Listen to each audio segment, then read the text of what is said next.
Hello বন্ধুরা, আমি প্রিয়া। আমার চ্যানেল প্রিয়া রান্নাবান্নায় তোমাদের সবাইকে ওয়েলকাম। আজকে তোমাদের সঙ্গে দারুণ একটা রেসিপি শেয়ার করব। মাছ মাংসের একঘেয়েমি স্বাদ বদলাতে মুসুর ডাল আর পটল দিয়ে এই রেসিপিটা একবার ট্রাই করে দেখো। ভাত, রুটি, পরোটা সব কিছুর সাথে খেতে কিন্তু ভীষণই ভালো লাগে। আশা করি তোমাদেরও খুব ভালো লাগবে। চলো তাহলে আজকে আমার রেসিপিটি শুরু করা যাক। প্রথমেই আমি এখানে কয়েকটা পটল নিয়েছি। এই রান্নাটায় একটু বড় সাইজের পটল হলে বেশি ভালো হয়। দেখো, প্রত্যেকটা পটল কিন্তু আমি বেশ বড় সাইজের নিয়েছি। আর এখানে আমি নিয়েছি এক বাটি মুসুর ডাল।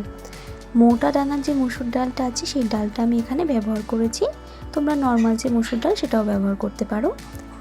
দেখো, পটলগুলো আমি ঠিক এইভাবে কেটে নিয়েছি, অর্ধেক খোসা রেখে আর অর্ধেক খোসা ছাড়িয়ে। আর প্রত্যেকটা পটলের দেখো দু সাইডটা ঠিক এইভাবে চিড়ে দিয়েছি, তাতে লবণ মশলা ভালোভাবে ঢুকবে আর সেদ্ধও ভালো মতো হবে। এবার গ্যাসে কড়াই বসিয়ে বেশ কিছুটা পরিমাণে সর্ষের তেল দিয়ে দেব। হাই হিটে তেলটা খুব ভালো মতো গরম করে নেব। এই রান্নাটা একটু তেল বেশি লাগবে, যেহেতু পটলগুলো আমি তেলের মধ্যে ভেজে নেব। একে একে পটলগুলো তেলের মধ্যে দিয়ে দিচ্ছি।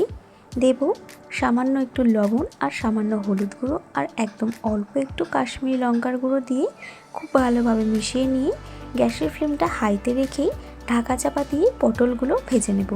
পটল ভাজার সময় কিন্তু গ্যাসের ফ্লেমটা হাইতে রেখে পটল ভাজতে হবে।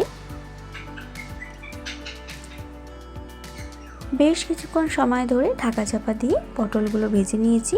দেখো, বেশ লাল লাল করে পটলগুলো ভেজে নিয়েছি। এবার একে একে পটলগুলো তুলে নেব। আর তেলটা যে কালো দেখতে পাচ্ছ, এটা কিন্তু হলুদ আর কাশ্মীরি লঙ্কার গুঁড়ো যে দিয়েছিলাম সেইটাই পুড়ে এরকম কালো হয়ে গেছে। এটাতে কোনো অসুবিধা হবে না।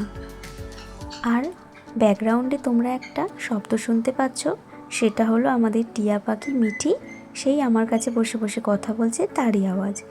ওই তেলের মধ্যেই ফোড়নে দিয়ে দিলাম একটা তেজপাতা, গোটা গরম মশলা আর অল্প একটু গোটা জিরে। ফোড়নটা ভাজতে ভাজতে যখন একটা সুন্দর গন্ধ বেরোতে শুরু করবে, তখন দিয়ে দেব বেশ কিছুটা পরিমাণে পেঁয়াজ কুচি। পেঁয়াজটা বেশ লাল লাল করে ভেজে নেব। গ্যাসের ফ্লেমটা হাইতে রেখে কিন্তু পেঁয়াজ ভাজতে হবে।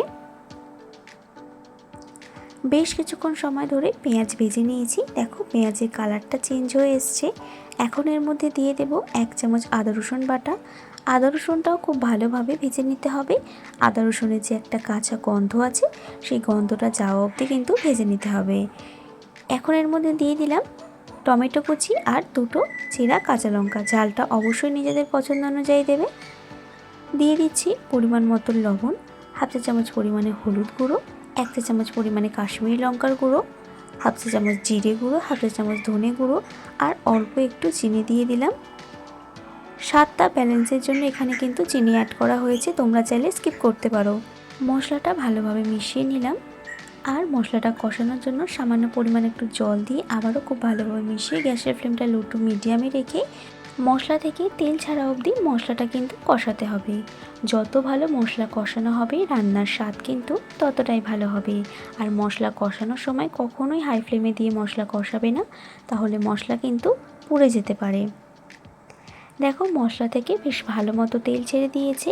এখন এর মধ্যে ধুয়ে রাখা মুসুর ডাল দিয়ে দিচ্ছি।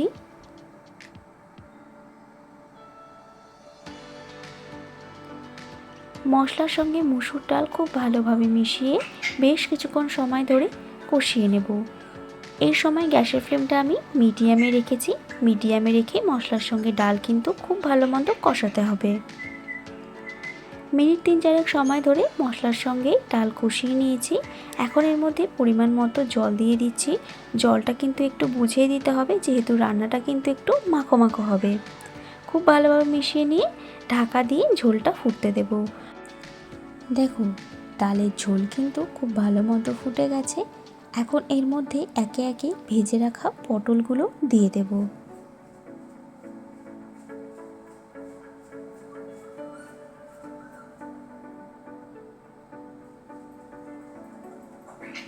খুব ভালোভাবে একবার মিশিয়ে নেব আর গ্যাসের ফ্লেমটা মিডিয়ামে রেখে ঢাকা দিয়ে মিনিট 5-7 সময় ধরে রান্না করে নেব।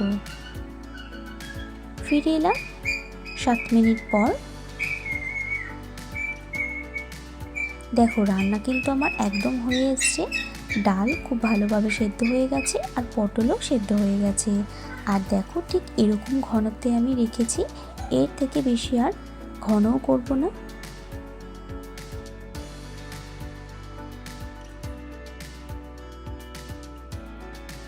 এখন এর মধ্যে দিয়ে দেব বেশ কিছুটা পরিমাণে ধনেপাতা কুচি, আর দিয়ে দেব সামান্য গরম মশলার গুঁড়ো। এবার গ্যাসের ফ্লেমটা বন্ধ করে দিয়ে খুব ভালোভাবে একবার মিশিয়ে নিয়ে ঢাকা দিয়ে 2 থেকে 3 মিনিট স্ট্যান্ডিং টাইমে রাখবো। গরম মশলা আর ধনেপাতা দেওয়ার পর যদি ঢাকা দিয়ে কিছুক্ষণ স্ট্যান্ডিং টাইমে রাখা হয়, তাহলে গরম মশলা আর ধনেপাতা স্মেলটা রান্নার মধ্যে খুব ভালোভাবে থাকে। রেসিপিটি যদি তোমাদের ভালো লাগে তাহলে লাইক, কমেন্ট, শেয়ার করে দিও। আর এরকমই নিত্য নতুন রেসিপি পেতে আমার চ্যানেলটা সাবস্ক্রাইব করার অনুরোধ রইল। সবার আগে আমার ভিডিও নোটিফিকেশান পেতে পাশে থাকা বেল আইকনটা কিন্তু অবশ্যই প্রেস করে দিও। আর এইভাবে একবার রেসিপিটি ট্রাই করার অনুরোধ রইল। আশা করি তোমাদের খুব ভালো লাগবে। সকলে খুব ভালো থাকবে, সুস্থ থাকবে। দেখা হবে নতুন রেসিপিতে। আজকের মতো টাটা।